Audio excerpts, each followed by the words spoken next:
இரத்த குழாய்களில் அடைப்பு ஏற்படுறதுனால, அதாவது அது ஒன்று இரத்தக்கட்டாக இருக்கலாம், இல்லைன்னா கொழுப்பு படிஞ்சு இருக்கலாம், இல்லைன்னா இஸ்கீமிக் சேஞ்சஸ், அதாவது அந்த இரத்த குழாய்கள் சுருக்கம் அடைஞ்சிடும். சில டைமில் சுருக்கம் அடைஞ்சு அதனால் பிளட் ஃப்ளோ போகாததுனால நமக்கு மூளை செல்களுக்கு தேவையான உணவு ஆக்சிஜன் கிடைக்காது, விட்டமின்ஸ் மினரல்ஸ் இதெல்லாம் கிடைக்காததுனால அந்த பகுதி சின்ன செயலுக்கு ஆரம்பிக்குது. இதனால தான் நமக்கு கை கால்கள் பாதிப்பு ஏற்படுது. இப்போ இந்த இடத்துல ப்ராப்பரா அந்த மசில் இல்லாததுனால இவங்களால முழுசா கையை தூக்க முடியாது, கையை நீட்டி எதுவுமே செய்ய முடியாது. இந்த மாதிரி மசில் வேஸ்டிங் நடந்ததுனாக்க அவங்களுக்கு பாதிப்பு நீண்ட நாளுக்கு இருக்கும். மசில் ஸ்டிஃப்னஸை ரெடியூஸ் பண்ணி அவங்களுக்கு கை எல்லாமே எல்லா விரல்களும் எல்லா ஜாயிண்ட்டையும் டெய்லி நம்ம மூவ்மெண்ட் கொடுத்து ஃப்ளெக்சிபிலிட்டி கொண்டு வரணும். அப்பதான் அவங்களுக்கு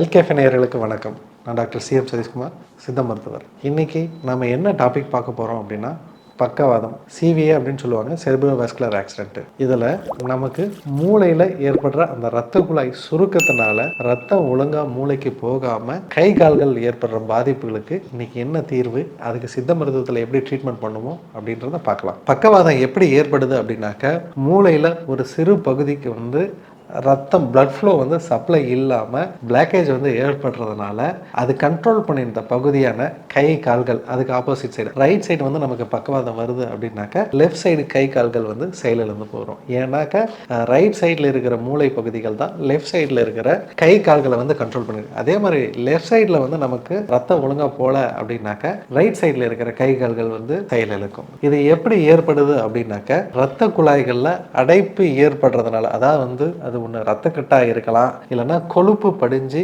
இருக்கலாம், இல்லைன்னா இஸ்கீமிக் சேஞ்சஸ், அதாவது அந்த இரத்த குழாய்கள் சுருக்கம் அடைஞ்சிடும். சில டைமில் சுருக்கம் அடைஞ்சு அதனால் பிளட் ஃப்ளோ போகாததுனால நமக்கு மூளை செல்களுக்கு தேவையான உணவு ஆக்சிஜன் கிடைக்காது, விட்டமின்ஸ் மினரல்ஸ் இதெல்லாம் கிடைக்காததுனால அந்த பகுதி சின்ன செயலுக்கு ஆரம்பிக்குது. இதனால தான் நமக்கு கை கால்கள் பாதிப்பு ஏற்படுது. இது மட்டும் இல்லை, நமக்கு ரத்த அழுத்தம் அதிகமாகும் போது நமக்கு மூளையில் இருக்கிற சின்ன சின்ன மைக்ரோ வெசல்ஸ் எல்லாமே அந்த ப்ரெஷரை தாங்க முடியாமல் சிதைவடைஞ்சு ரத்தம் கசிஞ்சு நமக்கு அங்கே ரத்த கட்டு உருவாகி அதனால் கை கால்கள் செயலிழந்து பாதிக்கப்படுது. இந்த மாதிரி பக்கவாதவங்களுக்கு நான் சொல்லியிருந்தேன், ஒன் சைடு கையும் காலும் செயல் இருக்கும், சிலருக்கு வாயும் பேச முடியாத மாதிரி ஆயிரும், அவங்களுக்கு வாயும் ஒன் சைடாக இழுத்துருக்கும். சிலருக்கு பார்த்தீங்க அப்படின்னாக்கா மசில் ரொம்ப ரிஜிடாகி கல் மாதிரி ஆயிருக்கும், அவங்க கையை இப்படியே இழுத்து வச்சுட்டே இருப்பாங்க. சிலருக்கு என்ன ஆகும் அப்படின்னாக்க மசில் வேஸ்டிங் ஆக ஆரம்பிச்சிடும். அதாவது இந்த தோள்பட்டைக்கு இந்த டெல்டாய்ட் மசில்னு சொல்லுவாங்க, இந்த கையில்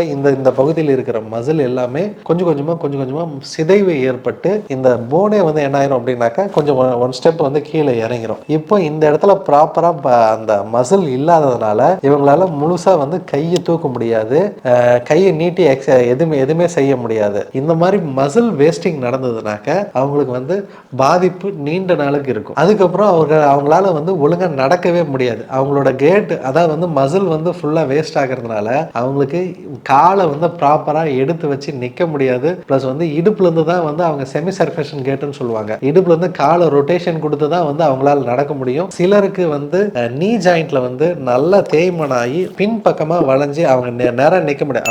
அப்படி நின்னாங்க அப்படின்னாக்கா கால் பின் பக்கமாக வளைய ஆரம்பிக்கும், அதனால அவங்களால ஒழுங்காக நடக்க முடியாது. இந்த கண்டிஷன் இருக்கிறவங்களுக்கு நம்ம என்ன பண்ணலாம் அப்படின்னாக்கா, நம்ம இன்டர்னலாகவும் நம்ம மெடிசன் கொடுத்தாகணும், எக்ஸ்டர்னலாகவும் தெரப்பி கொடுக்கணும். ஆக்சுவலாக நான் சொல்லியிருந்தேன், மசில் அவங்களுக்கு ஸ்டிஃப்னஸ் ரொம்ப அதிகமாக இருக்கும், அதனால் மசில் டோன் ரொம்ப ஸ்டிஃபாக இருக்காங்க, கை கால்கள்லாம் நல்லா இழுத்து வச்சுருப்பாங்க, ஃப்ரீயாக நடக்க முடியாது. ஸோ அந்த மசில் ஸ்டிஃப்னஸை நம்ம ரெடியூஸ் பண்ணணும். மசில் ஸ்டிஃப்னஸை ரெடியூஸ் பண்ணி அவங்களுக்கு கை எல்லாமே எல்லா விரல்களும் எல்லா ஜாயிண்ட்டையும் டெய்லி நம்ம மூவ்மெண்ட் கொடுத்து ஃப்ளெக்சிபிலிட்டி கொண்டு வரணும். அப்போ தான் அவங்களுக்கு அந்த எல்லா ஜாயிண்ட்டுமே ஃப்ரீ ஆகும். அவங்களால அப்போ தான் கை கால்களை நீட்டி அவங்களோட வேலையை செய்ய முடியும். இப்போ மசில் நல்லா டைட் ஆச்சுன்னா அதை நான் நல்லா ரிலாக்ஸ் பண்ணணும்னு சொன்னேன். சப்போஸ் மசில் அட்ரோஃபி ஆயிருந்தா, சூம்பி போயிருந்தாலோ இல்லை டீஜெனரேஷன் ஆயிருந்தாலோ அதை நம்ம என்ன பண்ணணும் அப்படின்னாக்க, அந்த மசிலை நல்லா தூக்கி வச்சுட்டு நம்ம கட்டு மாதிரி போட்டுட்டு அந்த மசில் மறுபடியும் அந்த இடத்துல சேருவதற்கான மருந்துகளை